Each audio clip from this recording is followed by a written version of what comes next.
How goes it, you beautiful people? Superbad Dampierre is the name, and today, learning how to fight is the game.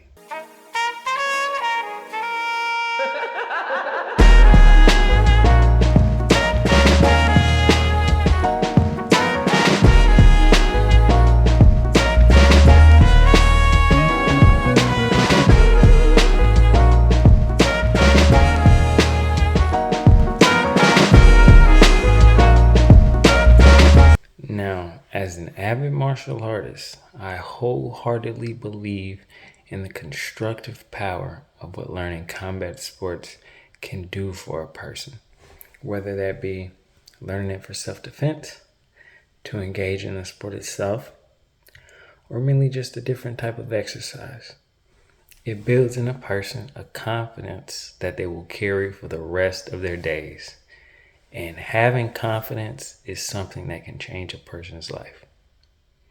Now, one thing I had to learn the hard way was that practice does not make perfect. Only perfect practice makes perfect. Because learning how to do techniques the wrong way will only cement improper techniques.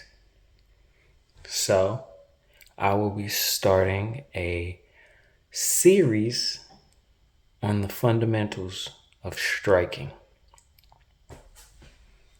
And today we will be going over the most important part, which is learning your stance and how to move in that stance, which surprisingly enough, a lot of people don't do right. And a skilled martial artist can see it instantly and take advantage of that. Now, the first thing we have to go over is entering your fight stance. I find the best way to do that is to take a step forward until you're shoulder width apart, and then to take another smaller step back with your back foot.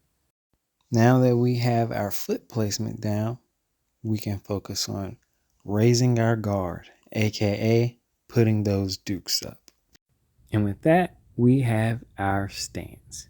Now, there are different stances in the fight game, and they all offer different advantages and disadvantages. And this one is as well balanced as they come. Now, to hone in on the finer details, as you can see, my rear foot is slightly elevated, and I carry my weight on the ball of that foot. My lead foot is a little more flat, but I do not rest on the heel of that foot.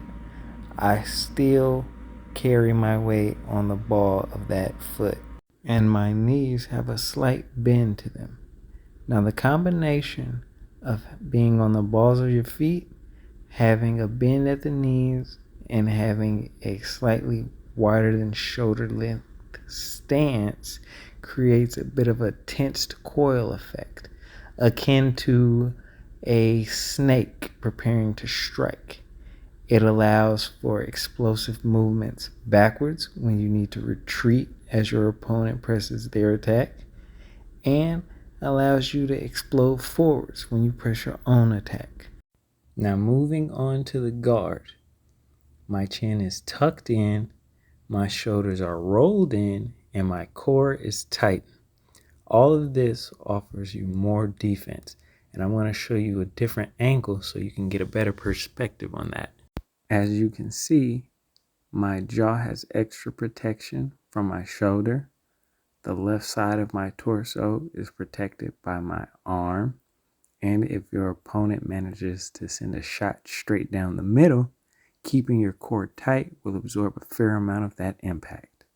And going back to our original angle, you can see that my rear hand is next to my cheek.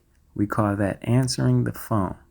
Not only does that protect my jaw on the opposite side, but because my core is tightened and curved in, it also allows my arm to cover more of my body, which protects your liver, which is a high value target when fighting. And now that we have our stance wrapped up, we can focus on moving in that stance. And the simplest way to phrase it would be to say that whichever direction you want to go in, the foot that's closest moves first. Whether that be to the sides, forwards, or backwards, you always want to move the leg that's closer to the direction you want to move first. It allows you to maintain that strong, stable base, and having a good base is fundamental for fighting. Now, what you don't want to do is get caught with your legs crossed, because now you have no base and no way to keep good balance if your opponent presses in to attack you. And God forbid you get knocked to the ground with him standing over you. You're going to be in deep trouble. Now, hopefully, this will be the first step for any one of you beautiful people to begin your own martial arts journey. And next time, we're going to work on the most fundamental punch in the fight game, the jab. You guys stay safe, stay bloody.